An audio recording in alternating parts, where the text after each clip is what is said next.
Hi,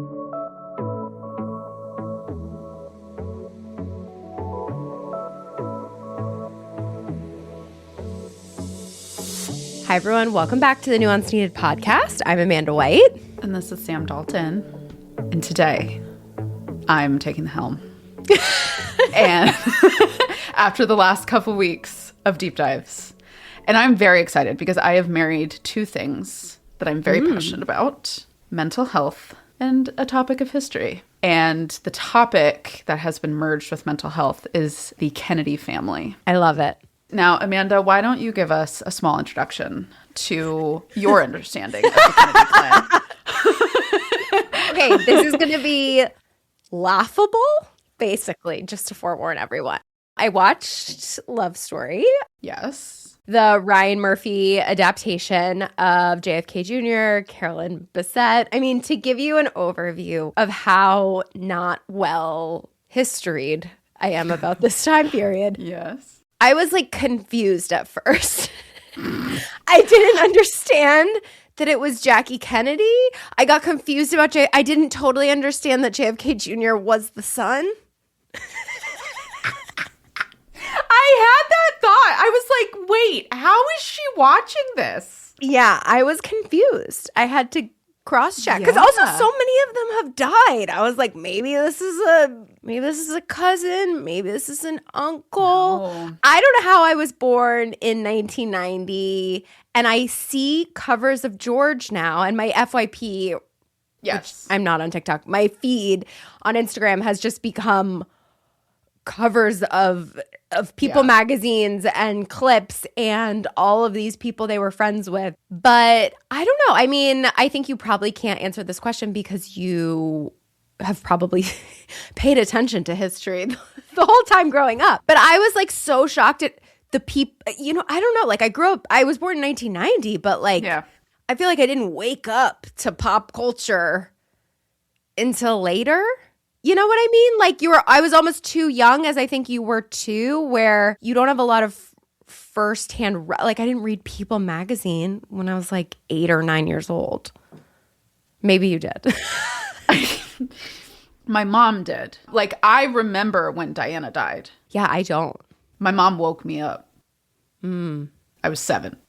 I think my parents also weren't super into like celebrities or the 1998 Olympics. I remember with like Tara Lipinski and Michelle Kwan because I was obsessed with that, but that was a specific thing. You were also an ice skater. Exactly. That's what I mean. It's like that makes sense. I don't know who was in the 1996 Olympics. But Amanda, we've established that I'm broken. So it makes sense that as a child, I would be like, these are interesting figures that I want to understand better. Like it's the same thing. I tell this to people all the time. Like I made this connection with Kendra like a couple months ago, and I've been sharing it with other people. I'll share it with you now. How my parents didn't recognize that something was wrong with me. When at 8 years old, I watched the first 25 minutes of Saving Private Ryan, which I know you haven't watched yet, and you still have to. I know. She went to Normandy without watching Saving Private Ryan. It's fine. I'll get over it. But like for those of you listening, if you have watched Saving Private Ryan, the first 20 minutes are like brutal, like absolutely brutal. So I remember the 90s. And also like I watched Saving Private Ryan and my thought about it was like, wow, like those people went through something really hard and scary. Like I wasn't frightened myself. Yeah. And there was someone that I had this conversation with this week, and they were like, that movie terrified me. And I was like, no. Like, I watched it, and I was like, people go through hard things, and they come out the other side, And they ask at the end of the movie, well, I'm not gonna tell you because that would give it all away. But anyway, so with that said, I have the memories of seeing like magazine covers of JFK Jr. and Carolyn Bessett. I need to know, other listeners, if you are the same age as Sam or I. What are your memory of it? Because I was like shocked. I was like, Rob De Niro, like there are pictures with her and Jennifer Aniston. I'm like, I have no memories because they were like not here by the time I feel like I woke up. She sat behind Diana at Gianni Versace's funeral. Yeah, I only knew about that because she said that in the show. Yeah. Yeah, that was like a real thing. So that's my baseline. I literally was confused upon the first episode. Yeah. Okay, I'm going to crack my knuckles here and we're going to get in. Okay, so the Kennedy family at large looms all over American politics for almost the entirety of the 20th century and now in the 21st century. Like Jack Schlossberg is, if you know who he is on social media, that is JFK. That's JFK Jr.'s nephew. Is he the one who came out and was like mad? And I think he like did an interview or something about it and was like, yeah, and he's running for office in New York, right? Yeah. Okay. So that is JFK Jr.'s nephew. Yeah. Oh, so it's his sister's son. It's his sister's son. Yeah, it's Caroline's son. Okay. So the Kennedy family, I would say at the peak in the 60s, they were like the closest thing that we had to like a royal family. They have been beset with tragedies. Every decade, something catastrophic is happening. With even just over Christmas, just a couple months ago, Jack Schlossberg, his oldest sister, Tatiana, died of leukemia at 35. Devastating, horrible, tragic. So yeah. Even like 4 months ago, we were experiencing like another Kennedy family tragedy of some kind. Yeah. A lot of people will say that the family is cursed, that there is a Kennedy curse, that horrible things happen to this family and there's nothing anyone can do. From all the books that I've read, my thesis for this family is that it is not that they are cursed. Much of what they go through is because of two things. The first being, when you have large families, statistically, people are going to die in those families. And also statistically, some of them are going to have addictions, be weird, do weird things, have tragedy befall them. Like, I think we forget that they are just people from a large family, and large families have things happen to them because there's a lot of people in the family for things to happen to. I agree. That was one of my thoughts as well. The weirdest, right, is like a father and son. Yeah. Or a father, uncle, a father, brother, son, right? Because before JFK Jr., Robert Sr.? Robert F. Kennedy. Okay. Also, there's too many juniors and it's confusing. I know. But also, like, what I want to get into today is painting the picture of what the family culture was and how that impacted how people lived their lives, decisions they made, things that they did, the obscene wealth that they have as a family and how that impacts you. So that is like the picture that I want to paint today, that I think it's not this big mystery.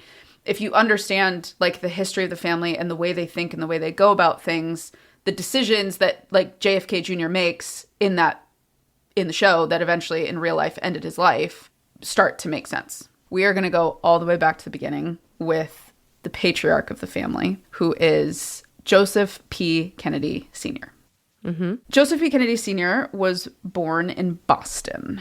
And this is very important because Boston has a group of people called the Boston Brahmins. Mm-hmm. And these are some of the oldest families in Boston. Many have been there far longer than the Kennedys. Mm-hmm. But the Kennedys are lumped into that ilk. It's part of why Boston is a very difficult town to break into and make friends. They are incredibly closed-door policy when it comes to people they know. Culturally, as a city, it's like you're born with a group of friends, and then that's the group of friends you just always have. I feel like that's kind of New York, too. It is a little bit. I think anytime you have these cities where there's like old money and old families, and it's very like club-oriented, I think it's very hard to break into particular circles. The big thing to know about Joe Kennedy Sr. is his father was massive in Massachusetts state politics. So he was a state rep and a senator. And so he built this really strong foundation of clout that Joe Kennedy had to go off of. So Joe Kennedy goes to Harvard. He builds his wealth through buying bars, and he eventually owns his own whiskey importing business. So he built an obscene amount of wealth. Okay. So he was actually listed in the very first edition of Fortune magazine's list of richest Americans. And that was in 1957. And his wealth was listed at about $300 million at the time, which today would be worth about $3.2 billion. So they were obscenely wealthy. And just thinking of like the cost of living back then. Yeah. Like everything was like a quarter. Yeah. So it's like if you have $1 million. What a day. What a day. You're like a god. I know. As problematic as his personal life was, he was a brilliant, brilliant businessman. He was involved in stocks and trading and speculation, and he was actually able to read the proverbial tea leaves prior to the 1929 stock market crash, and he liquidated all of his stock holdings prior to the crash. So he was one of the few people that actually made it out with his fortune intact, which is a big deal because he, being one of the only people that had money left to invest, he filled and plugged a lot of holes for investments in the 1930s when a lot of people did not have access to that type of wealth anymore. So he specifically dove headfirst into Hollywood and is actually responsible for a lot of the studios that exist today in like setting up mergers and setting up the way studios operate and their businesses and all of that. So he is a fascinating guy if you get past the fact that he was a monster. He basically slept with every woman that he ever came in contact with. He was open with his affairs. This is the one who had 9 children. Yes. So this is JFK's dad that I'm talking about right now. And all the 9 children, though, were from one marriage, but he just had lots of affairs. Yes. Okay. Yeah. Very high profile affairs as well. He was also, one of his longest affairs was with a woman named Gloria Swanson, who was a massive, massive celebrity at the time. I think I was trying to find like what a comparable person would be to today for her. And I think it would kind of be like, it would be as if he was dating like Gwyneth Paltrow. Okay. Like someone who's just like, everybody knows who this person is. And everybody knew that like he would be seen in the tabloids with her, despite the fact that he was married. So he moved to California to do all of this. And his wife, Rose, stayed behind with the kiddos in Boston. There's still a lot to be said about Joe Kennedy Sr., but let's swing to Rose real quick. Rose Fitzgerald, her father at the time of her getting married to Joe, her father was the mayor of Boston. So a very influential man himself. These were kind of like 2 state-level political dynasties coming together in the hopes of creating what they in fact ended up creating. When she had like rapid fire kids, she was like a Catholic. Like she wanted a big family. That is what she hoped for. That was what she felt she was made to do. So she has 4 kids in rapid fire succession. So the first 4 were Joe Kennedy Jr., JFK, Rosemary Kennedy, and Kathleen Kennedy. So those were the first 4. So when she had those 4, she started to realize how bad Joe Sr.'s philandering was. And she literally goes to her parents' house and she says, I need to leave this man. Like, I'm not happy. I don't feel fulfilled. I can't live this way. Her dad basically says to her, suck it up, buttercup. You're working towards something bigger here. You have to go back and figure this out. Oh, and by the way, this is just the way men are. So learn how to deal. So she does just that. And she becomes a full-time chief executive officer of the home. Okay. She managed these kids within an inch of their life. And she had charts for each of the children that she would like monitor like their development and their needs and like appointments and friends. And like she was the original mom influencer. Like she would have blown up on TikTok and Instagram today with like her commitment to the bit. The other interesting thing is, do you remember in the show when they're at the dinner table? They're at Hyannis Port and they have that quiz game. Yes. So Rose and Joe Sr. started that with their kids. Wow. So at the dinner table, the kids were expected to be able to openly speak and process current events. They were challenged to argue with each other. They were encouraged to cut each other down to size if someone didn't know. Competition in the family was encouraged and, in fact, expected. So it created a very intense environment for one-upping each other. They were also hugely into athletics, and football was a big deal. The girls played football. The thing that's coming to my mind is like Wedding Crashers as like this like example of what a great American family is with playing sports and competition. Yes. boys running around and stuff is sort of like the Kennedy family. Yes. That's really almost where like that picture comes from, is their family. Okay. Joe was insanely concerned about branding and about the look of the family and how the family behaved, because he had it in his mind, Joe Sr., that he was going to become the first Catholic president. He kind of was eyeing for that. Okay. However, he shoots himself in the foot. And I'm going to tell you why. So following the 1929 crash, in the 30s, he backed FDR's run for president. He was a big fan of FDR. FDR names him as the very first Securities and Exchange Commissioner. So the SEC that we now know today. He was the very first one to go in and really regulate the stock market. He builds quite a reputation in being able to do this because he was able to kind of straddle both worlds. He had the political expertise, but he also had the business acumen to convince Wall Street to listen to him and to agree to rules and regulations and all that jazz. Following being the SEC commissioner, he is named ambassador to the United Kingdom, leading up to World War II.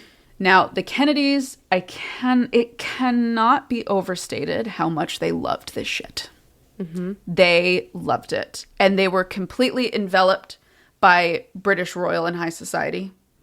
And they were welcomed and they were celebrated and they were seen as this like beacon of American promise. It's this huge family. All the kids are beautiful and good looking and charming and well-rounded and intelligent. And everybody's just like fawning over them. So long story short, Joe Kennedy didn't think England stood a chance of beating Germany. And he said out loud in a radio interview, democracy is finished in England. It might as well be here in the United States. So that happened in November 1940, which was right in the middle of the Battle of Britain, where London is being bombed day and night by the Luftwaffe, which was the German Air Force. He was seen as isolationist and pro-Nazi after this statement, and they became really like pariahs in the social cultural milieu of the UK. And he was eventually pushed into resigning from the ambassadorship. What was particularly devastating about this is it killed his political career. His political career never was able to recover from this, and he knew it at the time when it happened.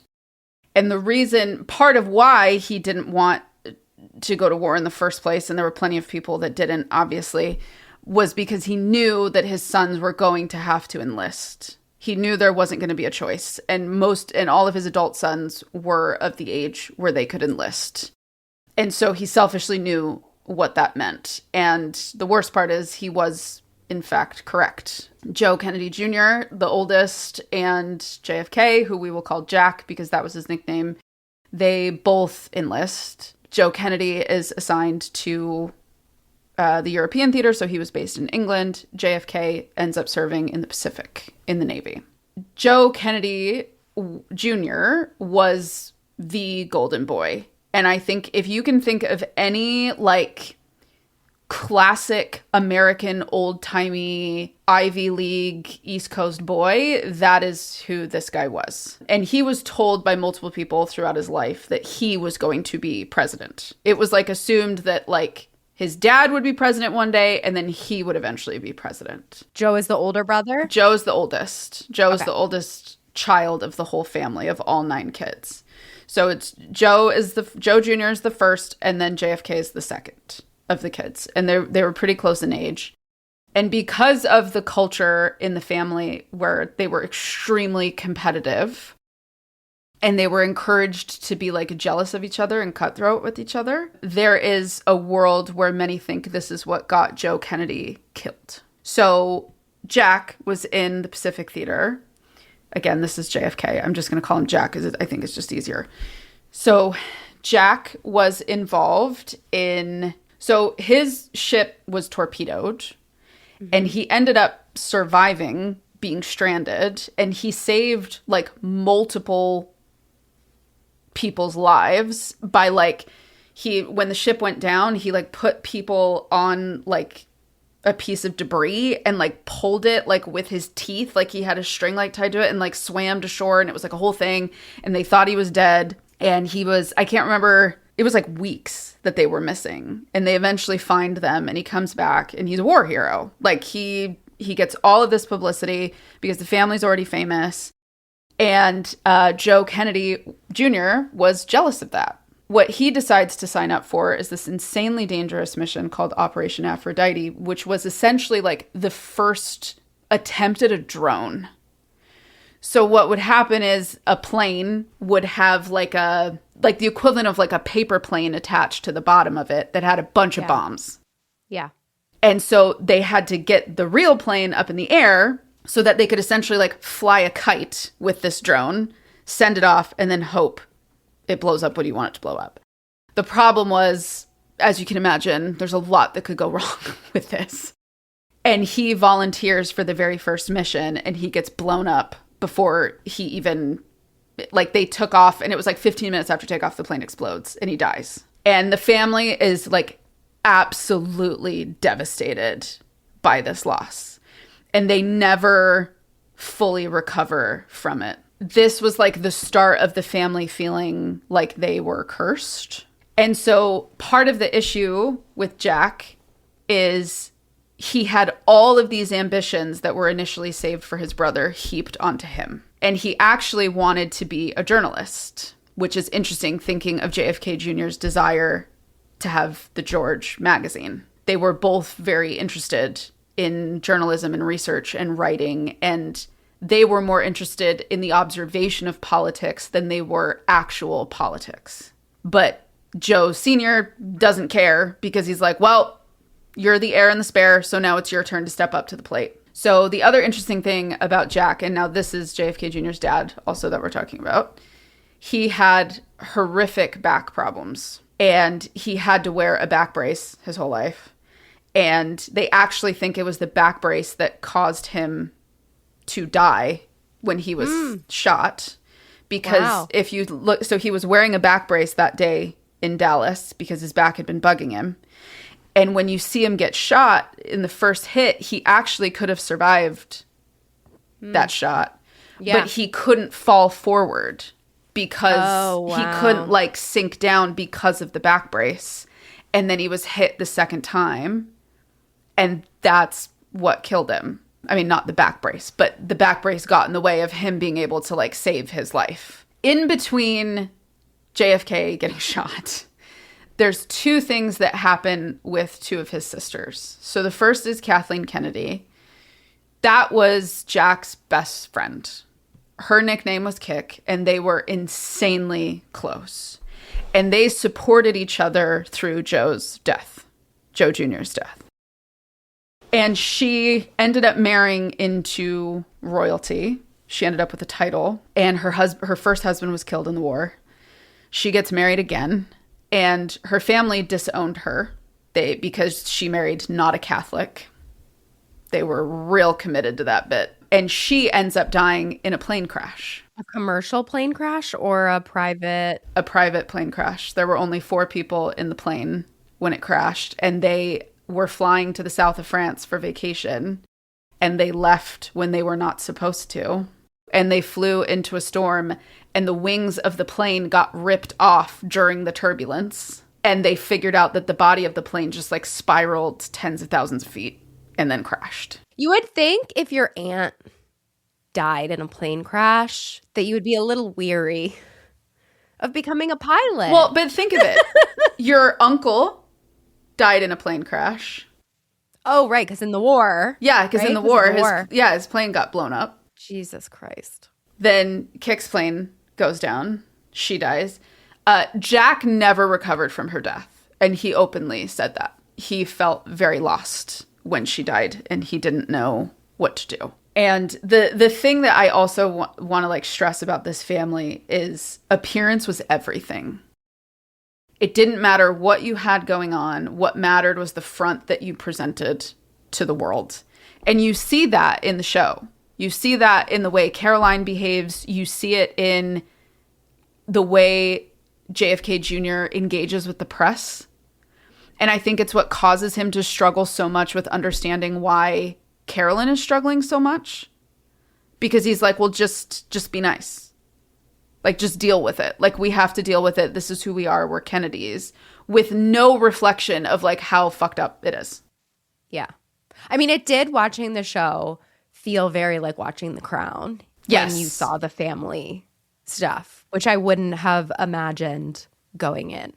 The reason why I brought up, like, appearances is, Amanda, what do you know about lobotomies? I know that I love lobotomies. They're great. Concept. They're great. Yeah. They started as ice picks. Yes. It was literally an ice pick they would put in. I mean, pretty much everyone who had a lobotomy was a woman in mental hospitals. They didn't know what to do with people who were unwell. This was at the time where women were labeled hysterical a lot of times. People didn't know what to do with people with mental illnesses. We didn't even know what schizophrenia was, right? Like, you were just chained up in a lot of ways. So actually the lobotomy, you can fact check me on this, was like a revolution in medicine, where someone who would have to be chained up and who was maybe violent would become so subdued, because when you put an ice pick into someone's eye, you essentially mess up the prefrontal cortex of your brain. Yes. You turn the brain into scrambled eggs. And then they're like, look, they're so calm. Yes. They don't do anything now because their brain is literally broken. You only have like the urges, right? It's like your whole personality is in your prefrontal cortex. It's why animals don't have prefrontal cortex. The reason we're bringing up that very lovely topic is because the oldest sister of the family was named Rosemary Kennedy. When Rosemary was born, it was in the midst of the Spanish flu, which was essentially like COVID of the time. Yeah. And the doctor who was on call to deliver her was not able to come immediately. And he called ahead and said, Rose, do not push until I get there. Rose being the mom. So she refrained from pushing for about 2 hours, where Rosemary was trapped in the birth canal with the umbilical cord wrapped around her neck. I was going to say no oxygen. Jesus Christ. Yeah. So, as you can imagine, that had an impact on her. Yeah. And throughout her life, she was developmentally delayed. In school, she never progressed beyond about 4th grade. The siblings were very kind to her, though, which was interesting. Yeah. They really tried to make her fit in. Joe Jr. was asked to escort her to different events to like help her kind of blend in and not stand out. Now, I think at first glance, you would say to yourself like, oh, that's so nice. But really, this was just the preservation of the family's brand. Yeah. And image. They didn't want people to know. Yeah, they just didn't want people to know that she was different. And now everybody kind of knew, like people around the family knew that she was, as we would all say, quote unquote, different. But it wasn't as noticeable when she was a child and in her adolescence. Where it really starts to become a problem is when she gets into her late teens and early 20s. Now, they tried to send her to a boarding school, and the problem was she kept running away. Now, their biggest fear was that she was going to, not that she was going to be raped, but that she might get pregnant. Ugh. And that was the fear of what that would do to the image of the family. She was also, she would become violent. She would have tantrums. She was difficult to manage. Now, this is where Joe Sr. is like, my friend told me about this amazing new procedure called a lobotomy. I'm going to get her a lobotomy. She was 23 years old. Oh, my God. She was 23 years old when they got her a lobotomy. And they realized immediately after the procedure that it did not work. She was mute. She would not make eye contact. She didn't recognize people. It just sent her to almost like an infantile state. So what do you think they did with this, Amanda? I'm afraid to answer. Hit it? Hopefully didn't kill her? No, they didn't kill her. But they told none of the other children what happened to her. Oh my God. And they placed her in a facility in Wisconsin. And her parents never saw her again. Oh my God. And they threw money at the facility. They built her a house on the premises. She had full-time care staff. She had a car. They like managed her care from afar, but they never went to see her. Wow. And the siblings never knew where she went. And the worst part is nobody asked. Oh, God. The only one that eventually started asking was Eunice Kennedy, who is Maria Shriver's mom. Mm-hmm. Eunice Kennedy Shriver. And she ends up starting the Special Olympics. All right. So it was actually Kennedy that started the Special Olympics because she realized like she had a sister who was special needs and had been completely rejected by the family. And so I find that story to be the most like telling of the culture of the family. Yeah. That there was no room for perceived weakness. There was no room for inconvenience. Yeah. Everybody had to be able to like perfectly fit in on the treadmill. And if you didn't, you were expendable. And I think you can see that in the show. Like you can see that attitude that JFK Jr. has of like, well, if it's hard, we shouldn't be dealing with it. Mm-hmm. Right? Like if it's hard, we should just like avoid it and put it away. Why are we talking about these things that make us sad? Yeah. Like anytime like Carolyn would go to him and be like, I'm drowning. He's like, I don't understand. Like, why? And I think it's all of these like little stories in the past that like establish this sense of culture and how you operate in the world.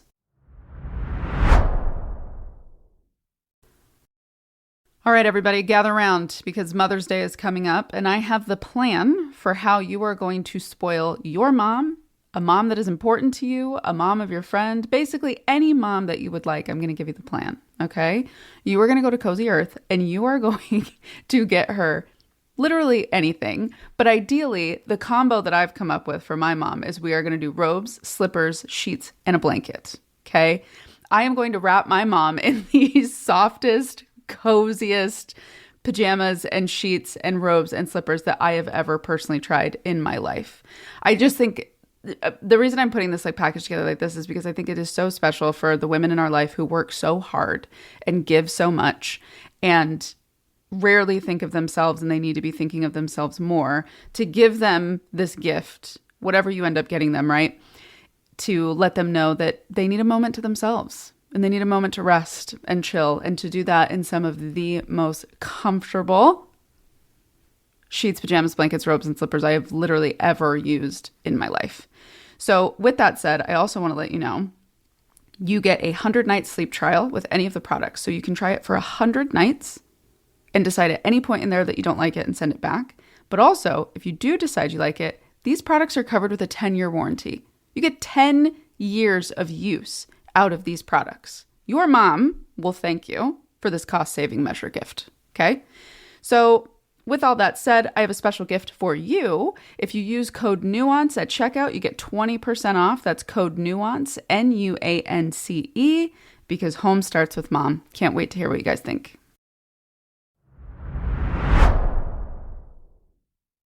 Looking at like JFK Jr.'s parents specifically. So this is JFK and this is Jackie Kennedy. Arguably probably some of the most famous people that have ever lived. When Jackie and Jack got married, Joe Sr. literally sat Jackie down and was like, you have to understand that this man has needs and he will cheat on you and he will have affairs and you need to be at peace with that. And you can't bother him with that because he's going to be an important man. Wow. So when you see like Jackie in the show, yeah, and you see her like contemplating what her life was and what it meant and the sacrifices, she was groomed for that role. And you also see it with Ethel. Yeah. Ethel Kennedy, who was Robert Kennedy's wife. That's RFK Jr.'s mom. Yeah. RFK Jr., the one that's destroying the Department of Health and Human Services. That one. That guy that works out in jeans. Oh, I didn't understand that Ethel is his mom. Jesus. I was trying to look at like genealogy like graphs, and it was so confusing. Yeah. I couldn't figure this all out. Yeah. Because Ethel also like is married in, and then like he's dead, and then in the show they're like, she's the matriarch, and I'm like, This family's so big. Aren't there other matriarchs? No. I don't know. No, not from the OGs. Yeah. Yeah, she never remarried Yeah. after RFK was assassinated. Does RFK Jr. have siblings? Yeah. Yes, because they came out and said like they don't support him. I feel like. So she was pregnant with her 11th child. Jesus Christ. When he was killed, she was pregnant with her 11th child. All right, so he has at least 10 other brothers and siblings. Now, I think something like at a larger scale that I want to talk about too, and the reason why I tied back into like Jackie and Ethel and why I've kind of talked about like the dad's like cheating and Jack's cheating and all of that is, and even in the way they treat Rosemary with the lobotomy, this is a family that is like based on misogyny and patriarchy. The women are the leaders of the family, but they're not respected as the leaders of the family. They're respected as the ones who raise up the leaders of the family, i.e. the boys. Yep. And I think when I was like watching JFK Jr.'s behavior in the show, which I read the book that the series is based off of, Once Upon a Time, I think is what it's called. And they actually stayed pretty true to the book. Like I would really recommend it. It's an interesting read. What I noticed in that was his emotional immaturity and his inability to cope with challenge. And I think if you see like the way he dealt with, like he just deflected everything. Like that big fight scene that they have in the second to last episode when they're in the kitchen. Yes. And they're like going at each other. That was based off of like a real fight that she opened up to her friend about. So the friend wrote the book? Yes. Okay. Yeah. A friend of hers wrote the book. Now, obviously, like not word for word, but they were having those types of discussions where she was trying to say like, how can you not understand like what your life is? Yeah. And it was the same thing with the way he like dealt with failing law school. Yeah. Or failing the bar. He didn't fail law school. He failed the bar multiple times. He couldn't figure out like what race he wanted to run for. If he wanted to run for the House, if he wanted to run for Senate, if he wanted to run for governor. Like he could never settle on an answer. How he managed like the paper. Like he kept waiting for someone to come in and save him. And I think he was drowning under the weight of the expectations of this family that like you have to do something great. Yeah. Yeah. Like you have to, like all of them were expected to do something great. I don't think anybody is successful when that is like the pressure. But I would be interested to hear from you, Amanda, like what, like kind of having some of these backstories now. Yeah. What are like some of your observations?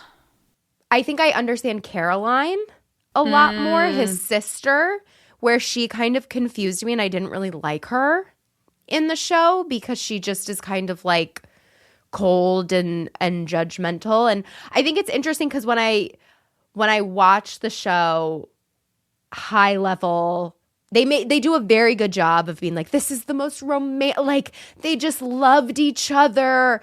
Like they do a similar thing that like The Notebook does, right? Where it's like this man that everyone wants and only the woman who doesn't want it can crack open that man who everyone wants, and only through not wanting it and playing hard to get and playing these games, which who knows whether she did or she didn't.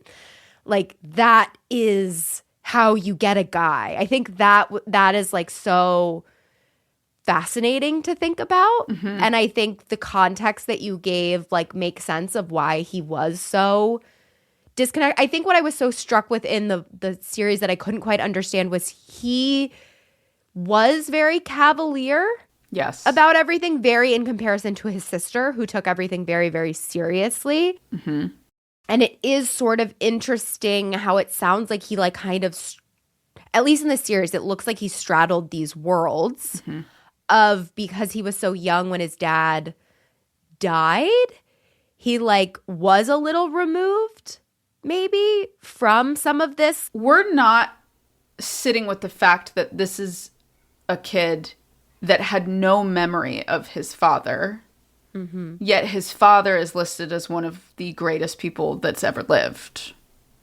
and listed as this titan of American politics and American presidential history. And he has no connection to this man. And Jackie, following Jack's death, is really responsible for building up the myth of who Jack was as president and as a man. She really embraced that myth of Camelot. Like, that was her invention. The concept of Camelot and like Arthur and the Knights of the Round Table. And these were men who like all they wanted to do was good. Yeah. Right? Yeah. When in reality, JFK was insanely flawed. Yeah. He was traumatized. He had a dad that heaped and projected these ridiculous expectations onto him following the tragic death of his brother, following like the tragic death of his closest sibling, the disappearance of another, feeling like he's in charge of this family and leading this family. He becomes president. He has all of these health issues. He has all of these affairs, i.e. Marilyn Monroe, like, happy birthday, Mr. President, that whole event. He was a deeply flawed man who expressed feeling very overwhelmed by the presidency and struggled to manage the presidency. And following his death, Jackie decided, like, well, if I'm going to commit my life to anything, it is protecting this legacy of what I was a part of.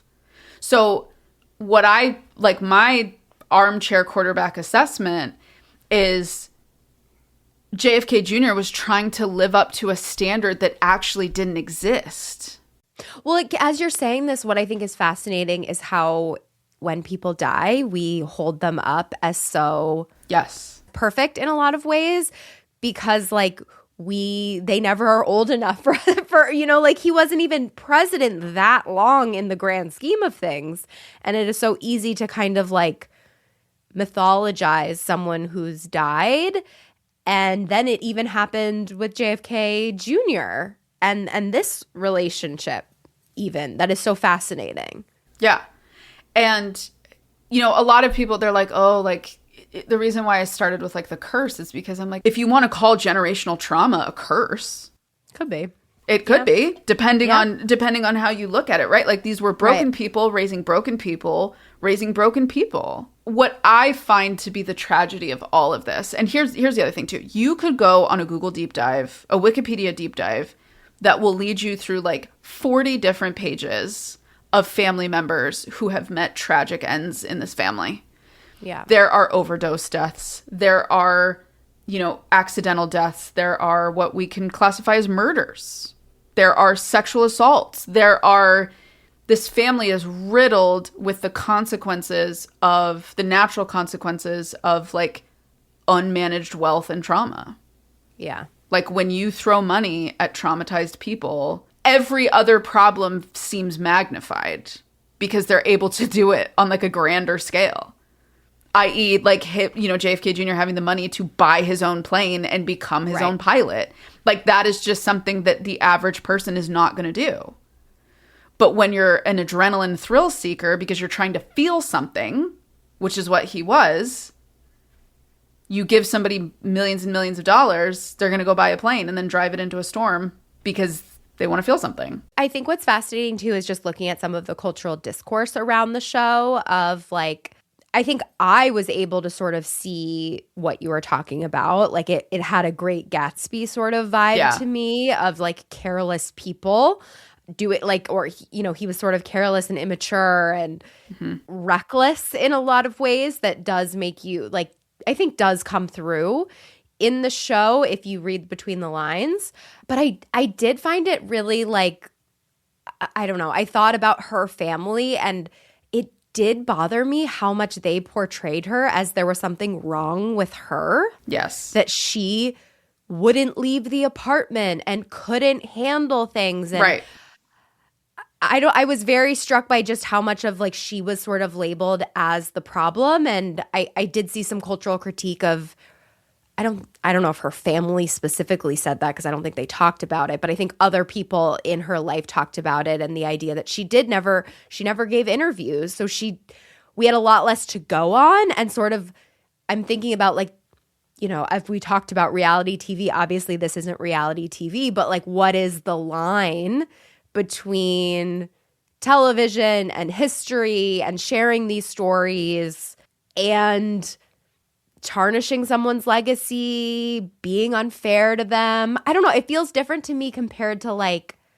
I guess when I look at, because as I was saying this, it was like, well, I watched The Crown. I love The Crown. If people said that wasn't true about The Crown, I wouldn't have a lot of compassion to be And maybe that's how I feel, maybe it's why I'm more sensitive about Carolyn than the Kennedys, because I think you are sort of an institution that is sort of beyond that, where like Carolyn only was with him for a few years, died at the hands of him, to be honest. And that is always going to be her legacy, is sort of like, and are we like doing, is it really unfair that she's kind of portrayed in the series as having like mental health problems, basically, when she's being hounded by the paparazzi? And I was very struck, I'm interested in your opinion about how like, I'm shocked that the level of press got so much worse when they got married. I felt the same, and I think I think it's kind of like the Diana effect. Like, you want to know more. And I think the press is just an inherently like misogynistic, sexist institution. And so they don't understand why she won't play ball. Like these people involved in the press like could not understand why she wouldn't feel safe. You can even see the difference in their portrayal. Like JFK Jr. was always given the benefit of the doubt. Yeah. She was never given the benefit of the doubt. And even that huge argument that they had in the park, which that happened as well, she was the one that was blamed for that. There was no reflection of like, why would a woman be so angry she would jump on his back in public and start beating him up? Like, what was he doing that pushed her to that place?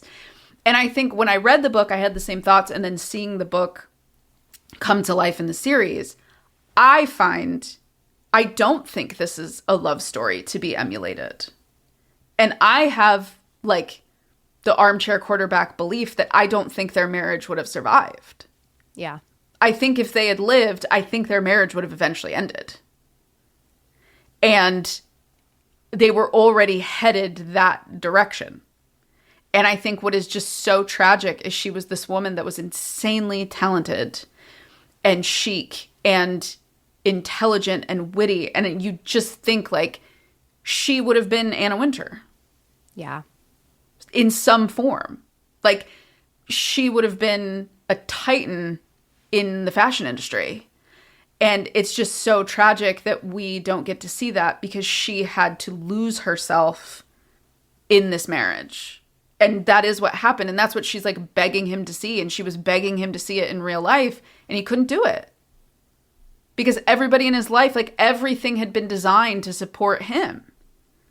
You can even see it in the way Jackie talks to him. You can see it in the way that Caroline talks to him. Like everything was about propping him up.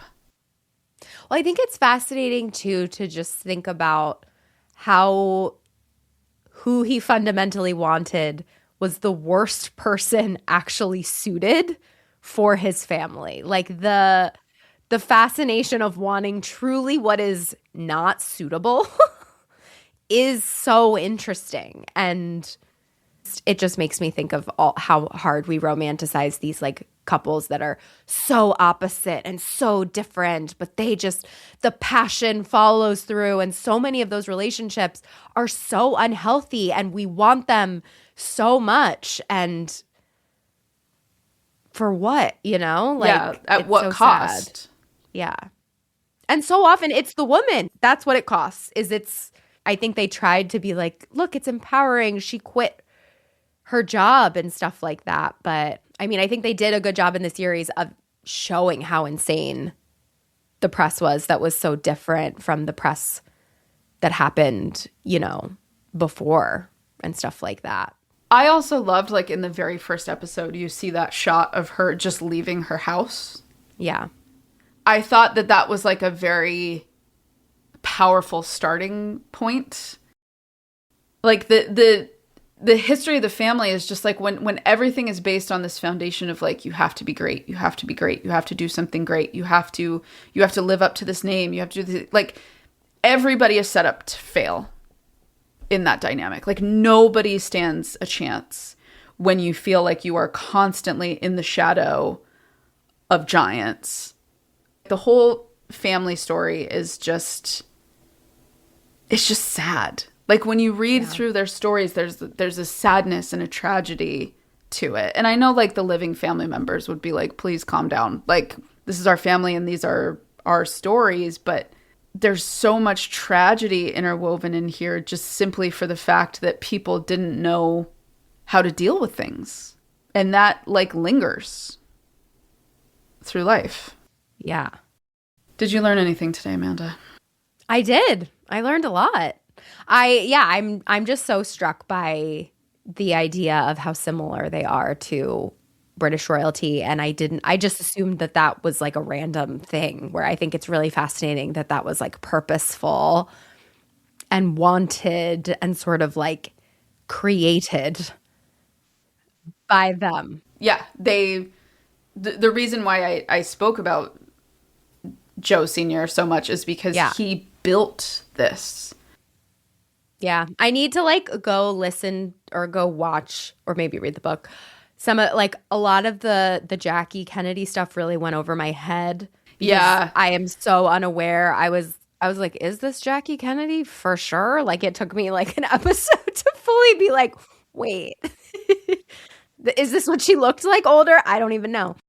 I think that's fascinating. I also think what's really interesting about this that you told me is I, for some reason, had it that like that JFK was just like a guy that rose to fame. Like he really did a good job of, based on my memory that I was not alive for, but through what's constructed, like a very down to earth, like everyone loved him, such a president. You know what I mean? Like normally super rich, wealthy, dynasty type families, people born into them are not well liked and regarded. And it is fascinating to me.